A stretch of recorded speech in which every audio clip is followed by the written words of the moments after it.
Hello everyone, Republic Jim here. It's a nice frosty morning. It's currently about, I don't know how well that shows up. There we go. It's about 16 degrees in my Jeep right now. Not sure exactly what the temperature is outside, but it's pretty similar.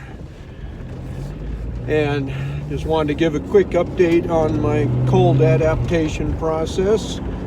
It's going along pretty well.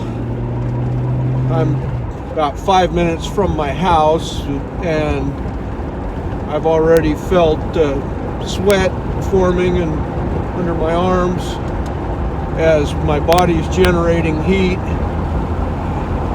And I can drive around with the window open like this with my arm out. My fingers get a little bit cold. But of course, when that happens, I can just put my hand underneath my leg or put it in my armpit, or either of those options will warm it up pretty quick. And I just have to keep moving my fingers around, make sure I have circulation going there. But other than that, my arm gets a little bit chilly out here, but not too bad. Oh, and we have deer on the road. Anyway,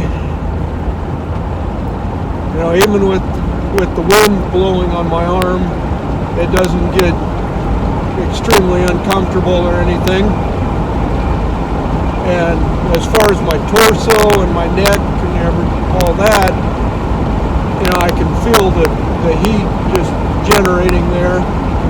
So I've got the brown adipose tissue activated pretty well, and that will continue to improve as I do more cold exposure. I know from experience that as we get deeper into winter, that I can withstand temperatures down in single digits and such like this. I could do it. Once I'm fully adapted, I could probably handle this sort of temperature, dress like this for at least an hour, especially if I don't have the wind blowing around, if I'm just in calm air. And I don't have any data to back it up, but I would reckon that doing a commute like this, like a 15-minute drive in this sort of temperature, probably gives pretty much the same effects as like a couple-minute ice bath. But like I said, I don't know for sure, but certainly seems to have that effect for me.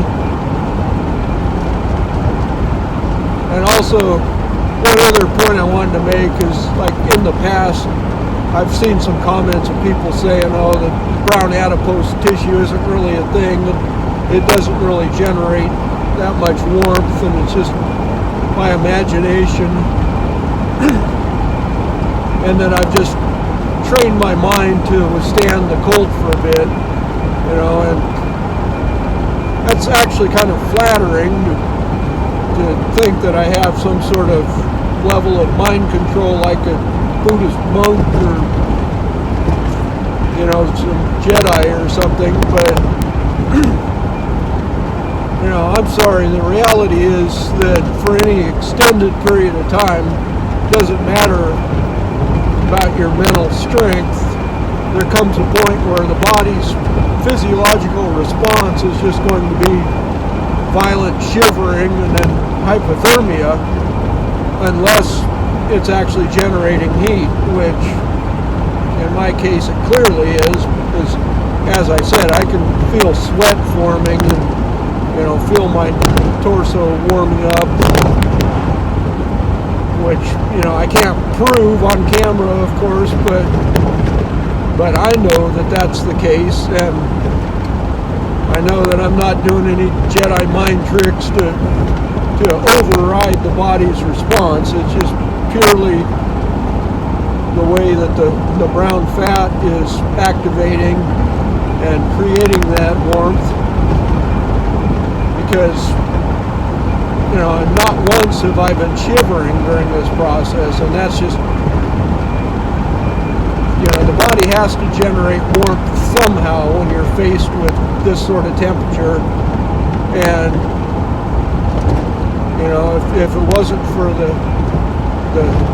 brown fat, then it would be shivering, and that's most people's normal response to cold, is that the motion of the shivering generates heat until somebody gets too cold for that to work.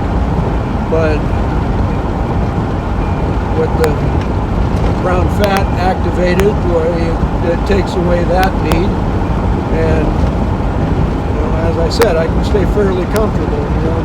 My hands are getting cold now, so I have to make sure to keep flexing them. But at this point, I'm almost into town to work anyway, and as I said, it's going well. I know if it were to suddenly get much colder right now, that I would have a hard time with it. But at this point, in the mid-teens to 20s, I'm good. So, when it gets up into the 30s and 40s, I can walk around for hours with no coat and feel just perfectly comfortable. So I find it's a very useful adaptation for the winter and just in general. And camera's kind of falling over. Anyway, I've explained in previous videos the benefits of it and why I do it, and so I'm not going to go into too much detail there, but just wanted to give a quick update on that. And I'm going to get off of here now as I get into town. And so that's it for the moment. This has been Republic Jim. I'll talk to you later.